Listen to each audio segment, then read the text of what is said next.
الذي شرح صدور المؤمنين لطاعته وهداهم لتحكيم كتابه والعمل به. أشهد أن لا إله إلا الله وحده لا شريك له، لا نستعين بما سواه ولا نعبد غيره. وأشهد أن سيدنا محمدا عبده ورسوله الذي لا نبي بعده، وأفلح من تبعه ودعا إلى الاهتداء بشريعته. اللهم صل وسلم وبارك على سيدنا محمد وعلى آله وصحبه أجمعين. أما بعد، فيا عباد الله، أوصيكم ونفسي بتقوى الله، فقد فاز المتقون.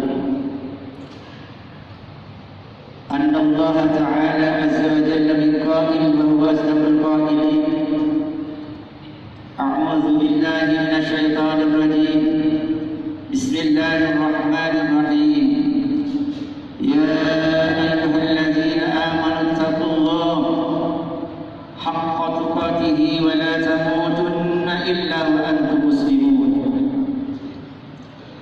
وقال أيضا في آية أخرى: يا أيها الذين آمنوا قوا أنفسكم وأهليكم نارا وقودها الناس والحجارة عليها ملائكة غلاظ شداد لا يعصون الله ما أمرهم ويفعلون ما يؤمرون. Sadaqallahul azim. Amma ba'du. Para jemaah salat Jumat yang mudah-mudahan dirahmati oleh Allah Subhanahu wa taala. Pertama, hamba yang lemah ini mengajak kepada diri saya sendiri, kepada para jemaah, untuk bersama-sama di siang hari ini mengevaluasi, bermuhasabah bagi diri kita sendiri. Sudah berusia berapa lama kita hidup di dunia ini? Berapa banyak perbuatan dosa dan noda yang pernah kita lakukan? Oleh karena itu, lewat mimbar zakat ini, mari kita bertakwa kepada Allah Subhanahu wa taala dengan cara memperbanyak melaksanakan ibadah kepada Allah dan menjauhi supaya dilarang oleh Allah dan Rasul-Nya. Karena dengan takwa itulah yang dapat mengantarkan kita menuju surga Allah Subhanahu wa taala. Hadirin ma'asyiral muslimin rahimakumullah. Tahukah kita menyebab orang-orang iri itu, di antara sekian banyak itu adalah karena orang itu menganggap dirinya lebih pantas, lebih mulia, dan lebih dibandingkan orang-orang lainnya, dan menganggap orang lain itu adalah lebih rendah. Ma'asyiral muslimin rahimahullah, ulama-ulama sufi mengajarkan kepada kita untuk tidak selalu sibuk mengurusi kejelekan orang lain.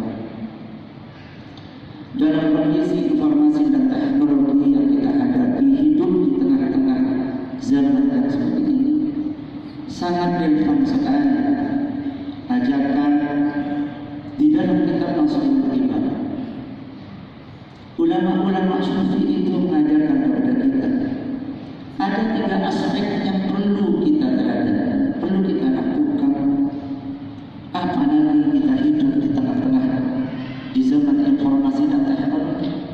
Kalau tidak terseret, semua amal ibadah itu habis karena fasilitas informasi dan teknologi. Bukan sebaliknya, yang mestinya informasi dan teknologi itu kita banyak manfaat dan guna bagi kita. Justru kalau tidak mampu mengendalikan akan menghabiskan amal ibadah.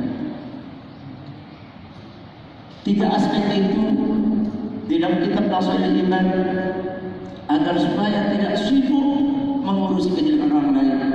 Kita diajarkan untuk pertama, aspek yang pertama, qalilul kalam. Sedikit kita bicara, lebih-lebih di hidup zaman sekarang.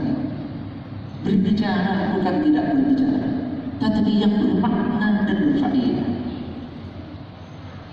Dan ini perlu kita kendalikan.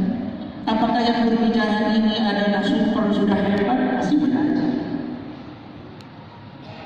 Perlu kita itu menekan apa jejebuan yang diperkirakan itu menyakitkan orang lain, menyinggung perasaan orang lain, mendiskreditkan orang lain, menghancurkan kewibawaan orang lain. Kita perlu berpuasa. Ulama-ulama terdahulu berpuasa. Ada yang berpuasa tidak berbicara. Untuk hatinya dekat kepada Allah. Lisannya tidak berbicara, tapi hati yang berbicara berzikir kehadirat Allah Subhanahu wa taala. Lisannya tidak berbicara, hatinya sibuk berzikir kepada Allah. Pantas kalau bicaranya itu adalah penting,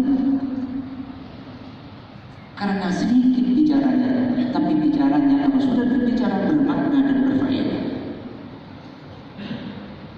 Aspek yang kedua, ulama sudah mengatakan qalilun naum,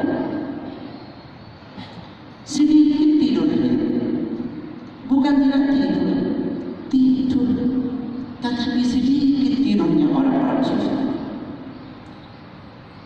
Digantikan malam, manusia yang lain sekarang tidur. Manusia yang sufi itu bangun digantikan malam.